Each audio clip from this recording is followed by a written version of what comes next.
Samantala, sa gitna ng magkakasunod na taas presyo sa petrolyo noong nakaraang buwan, sinabayan ito ng mga transport groups ng tigil pasada bilang protesta sa hindi na nila makamasang presyo ng langis. Ang MMDA aminado mang nakapagtala ng mataas na volume ng mga pasaherong na stranded bunso ng tigil pasada, kinumpirma pa rin naging maayos at mapayapa ang mga protesta. Ito ay sa pamamagitan na rin ng naging paghahanda ng ahensya at tuwang iba pa mga departamento at mga lokal na pamahalaan.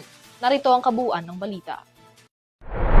Sa loob ng nakalipas na buwan, pinasa ng mga motorista lalo na ng mga tsuper at operators ang bigat ng malakihang taas presyo sa petrolyo na epekto ng krisis sa Middle East. Ang presyo kasi ng petrolyo doble ang inilobo. Ilang araw lamang makaraang sumiklab ang gyera sa gitnang silangan na naapektuhan ang supply at demand ng langis sa buong mundo. At kasabay ng pinupulidong peace talk sa rehiyon, bahagya ng nararamdaman sa Pilipinas ang epekto nito sa presyo ng langis na nasa ikalawang linggo na ng rollback. Ngunit para sa mga transport groups, hindi basta rollback lamang ang dapat na maipatupad, kundi maibalik ang presyo ng petrolyo sa halaga nito bago pa ang krisis. Kahapon, nagsanib puwersa ang mga transport groups na Piston at Manibela sa pagkakasa ng panibagong malawakang tigil pasada bilang protesta pa rin sa nagpapatuloy na mataas na presyo ng mga produktong petrolyo sa bansa. Iniaapela ng mga transport groups ang pangangailangan na magkaroon ng malakihang rollback sa presyo ng petrolyo upang makabawi ng lugi ang mga tsuper at operators bunsod ng isang buwan ng mega oil price hike. Sa panig naman ng Metropolitan Manila Development Authority o MMDA, sinisiguro ni General Manager Nicolas Torre III ang patuloy na papel ng ahensya sa pagsisiguro ng mapayapa at maayos na demonstrasyon habang nakaalalay sa lahat ng sektor na apektado ng tigil pasada.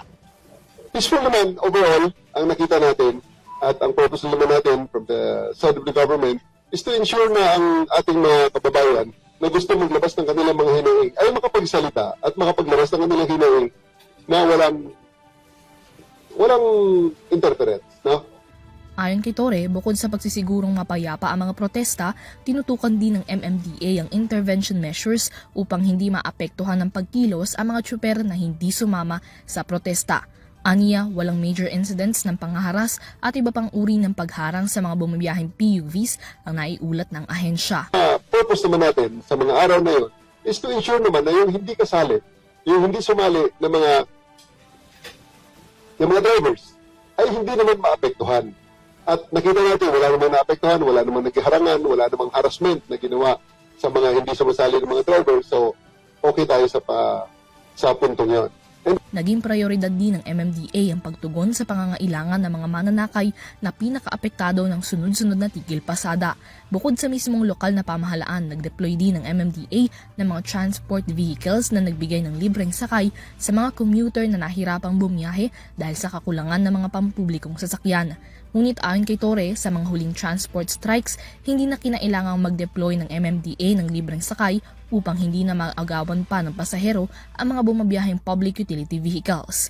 Kaya binabantayan natin na pag may ma-stranded ng mga pasahero, mag-deploy tayo ng libreng sakay natin, yung mga emergency transport vehicles.